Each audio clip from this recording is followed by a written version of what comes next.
Cette semaine, nous prenons la direction de Poyé, petite commune rurale de 400 habitants dans le pays de Fougères. Il y a quelques semaines, à la surprise générale, le maire Gérard Barbedette a annoncé sa démission.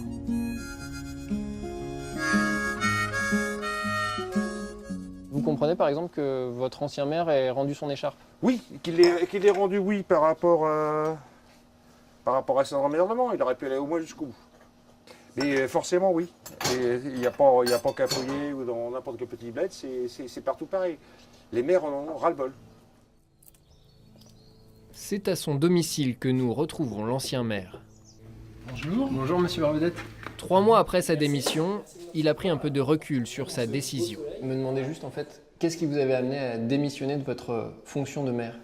J'ai réfléchi beaucoup avant de prendre cette décision, parce que je m'étais investi depuis presque 18 ans dans la vie municipale. Et donc voilà, c'est un ras-le-bol des réformes qui viennent de plus haut, qui nous assomment. Les premiers doutes de Gérard Barbedette sont apparus en 2014. À l'époque, à côté de sa charge de maire de Poyé, il travaille comme fonctionnaire territorial dans une autre commune de l'agglomération de Fougères. Et c'est là que le bât blesse. Car à cause de son statut professionnel, une nouvelle loi lui interdit alors de siéger au sein du conseil d'agglomération. Si le maire lui-même ne peut pas siéger à l'interco, c'est compliqué, quoi. Bon, j'avais confiance dans la personne qui était déléguée à y aller à ma place, mais c'était pas pareil. Moi, j'aime bien assister pour entendre les choses et rapporter ça au niveau local, quoi, en fait. Donc moi, je me suis inscrit à beaucoup de commissions de travail, et ça a peut-être été là l'erreur, parce que j'ai passé beaucoup de temps dans différentes commissions pour avoir les informations que je souhaitais. Et c'est là que ça m'a usé un peu sur le plan réunion sur réunion, en fait. D'autant que, comme beaucoup de maires ruraux, en parallèle de son investissement pour sa commune, Gérard Barbedette a continué son activité professionnelle. J'ai un salaire fixe en tant qu'employé fonctionnaire, mais bon, en disponibilité, voilà, il n'y a plus de salaire, et l'indemnité de maire ne compense pas. On peut prendre une disponibilité pour la durée du mandat, mais l'indemnité de maire n'a même pas les revenus suffisants pour pouvoir continuer à vivre. Voilà. Cette écharpe de maire, elle prenait aussi de la place dans votre vie de famille? Carrément. J'ai 2 jeunes enfants.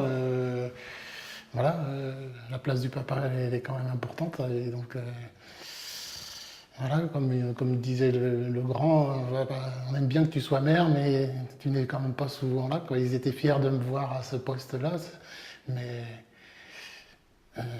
me voir concrètement, c'était autre chose, quoi.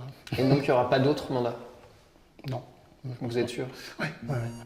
À quelques kilomètres de là, dans la commune voisine du Ferret, Louis Potrel s'est habitué à entendre ces témoignages. Vice-président de l'Association des maires ruraux de France, lui aussi constate ce désarroi grandissant.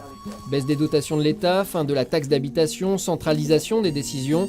Beaucoup d'élus se sentent dépossédés de leurs prérogatives et démunis face à des lois de plus en plus contraignantes. Et aujourd'hui, on n'est jamais sûr d'interpréter correctement un texte de loi sur des sujets autour de l'habitat, de l'urbanisme, tout ce qui tourne autour des politiques sociales, c'est complexe. Sans compter ce sentiment de ne pas être considéré ni écouté.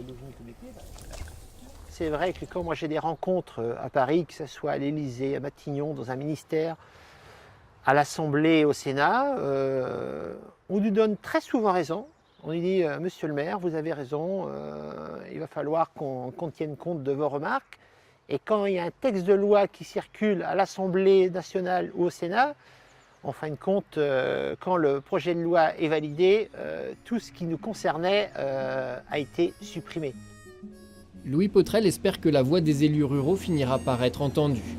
En attendant, 55% des maires des communes de moins de 500 habitants ne souhaitent pas se représenter aux prochaines élections.